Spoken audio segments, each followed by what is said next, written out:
Hey, single mom with curls here. I've been in a traveler's notebook since September, and I thought I'd show you what my setup's looking like. I still use binders in the personal size, and I use them more for resources and financial goal planning, some blog planning, and I'll show you how I use these two in conjunction in another video.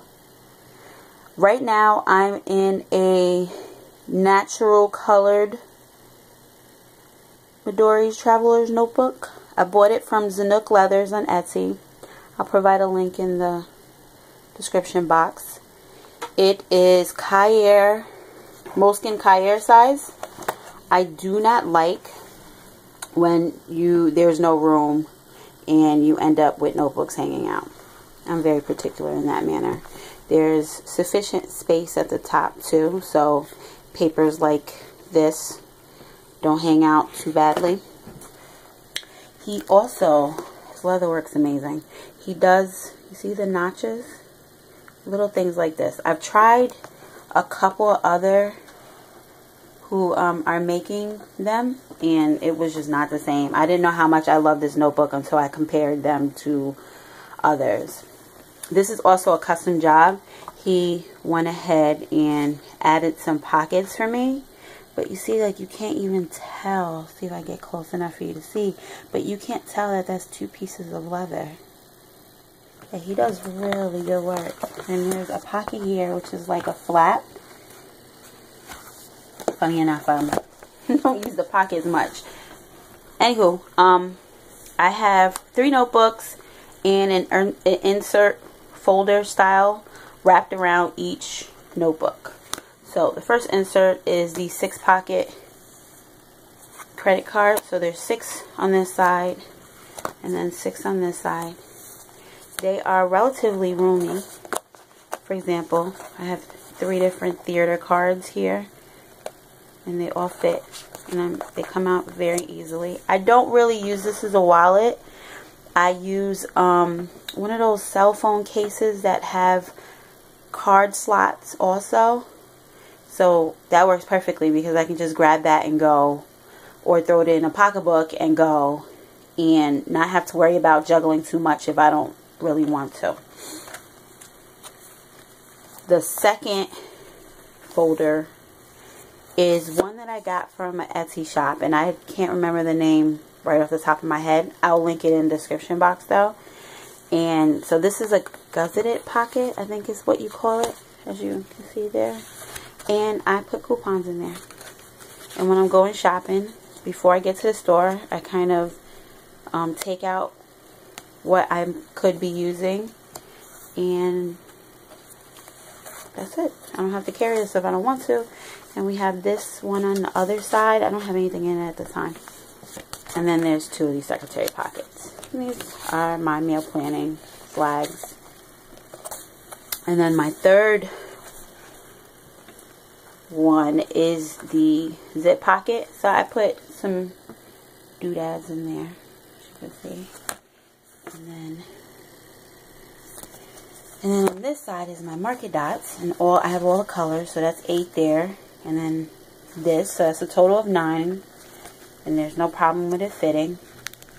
And then I have these stickers, which were in my last video because I use them all the time, and those fit without a problem. I don't have a problem with the bumpy surface. Occasionally, if the magnets kind of get on top of each other, it could be a problem, but other than that, it's really easy to write in. My first insert is forward planning, and this is just a monthly calendar. It was a printout in one of the Facebook groups, so I didn't even pay for it. Printing it was a breeze, and I use it to track important dates in advance. So this color is stuff for my son. And this is old. I went back and filled it in. But this is generally what it looks like. And then I take this info and put it into my DIY fish insert that I use for weekly planning. But, so, you see this is And I can jot down appointments, work holidays, school holidays. And then there's some space at the bottom that I use to make whatever notes I need. And it's pretty self-explanatory, I would say. This insert is just graph paper. I got it from Goulet Pens. It is the traditional size of the Fauxdori inserts. The ones I made myself are a little wider. Not much, but I think you can tell that there's a difference there. And I think I'll do some journaling. I've been thinking about doing some of those lists. I don't know. I'm going to give it a go, though. And the last insert is my DIY fish inserts. I am using the MTN Classic. I tried the 2.2, and there are aspects of it that I like. I wasn't too crazy about the calendar start date being on the right-hand side versus the left.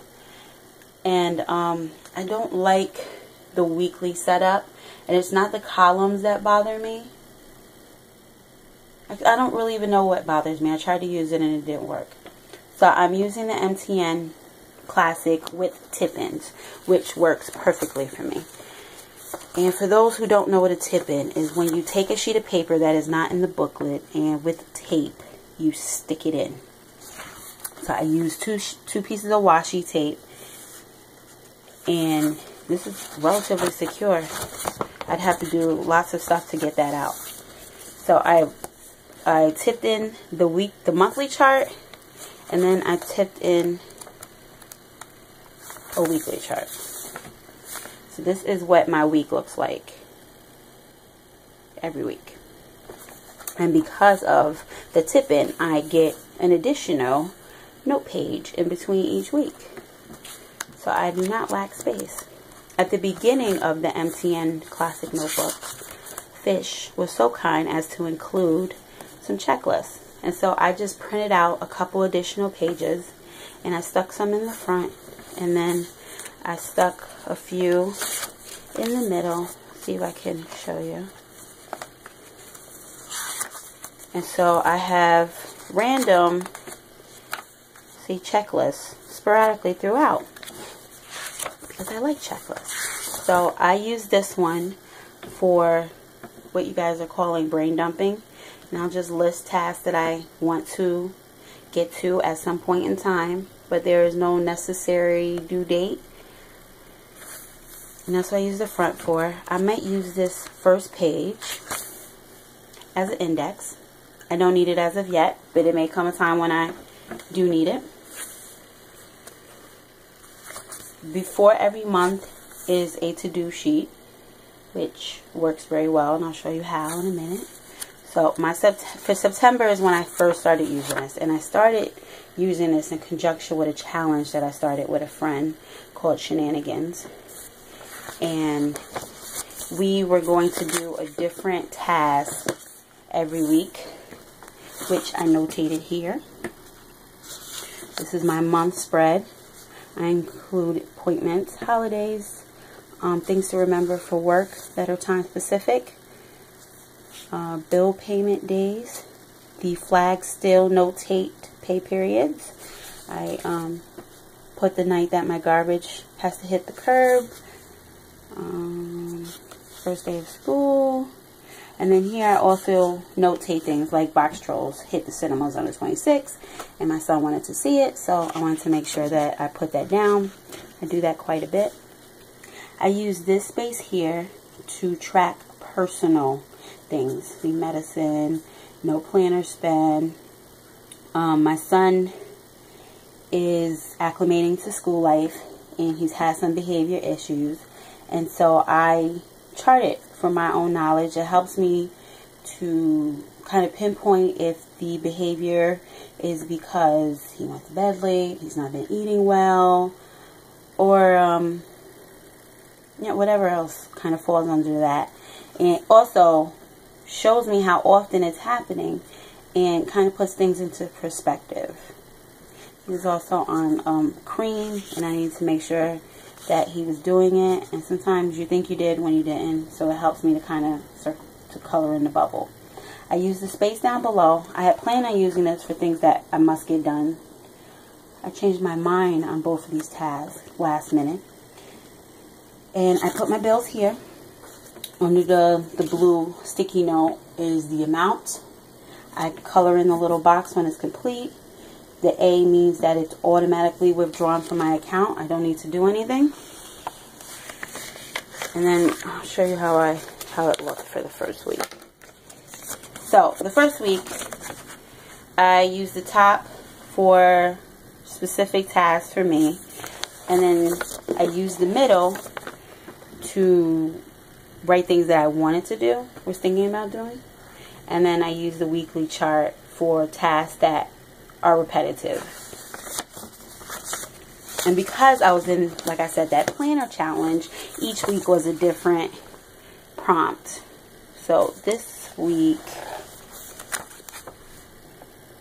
my weekend was a little crazy. It was a cleaning fest on Sunday, and I just wanted to make sure I did everything that I had wanted to do, as you would say. Then the week after that, I was a 1 pen challenge, and so I used marker dots, and these marker dots are the Avery ones, so they're rather large. I think they're 1/8 of an inch. I ended up liking how that looked, and that's what prompted me to buy the marker dots in the smaller size. Interesting enough, I haven't used them since. But the plain blue on the weekly chart bothered me a great deal. Then this week was to try something new, and my new was to include work in my everyday planning. Normally I have my work stuff in another binder, notebook, and I decided after this week, after giving it a go, that I would continue to maintain my work tasks in the same setup. So this is literally my one-stop shop for all of my weekly planning needs. So this is a task. I put some things here again that are repetitive in nature, and anything that would be day specific would go on here. Now, once I decided that I would use this for my work setup, I then used this checkbox sheet to list tasks. I work as an administrative assistant in a college. My tasks are cyclic.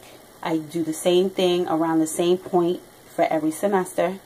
And I have some resource sheets in the binder that notate this for me. And so I use those sheets to prop whatever needs to be done in September, in October, November, or such on these sheets. And then these are the major parts of the projects, and then I'll put the tasks for said projects in my weekly sheets. Then I have some planner stuff down there, YouTube videos that I've been thinking about. My goal is to do 3 this month. I've not filled in the October chart as of yet. I've been a little lazy here lately. I'll get to it though. I printed out some of my Instagram challenges here. Here's the list that I'm thinking about doing for that grid notebook.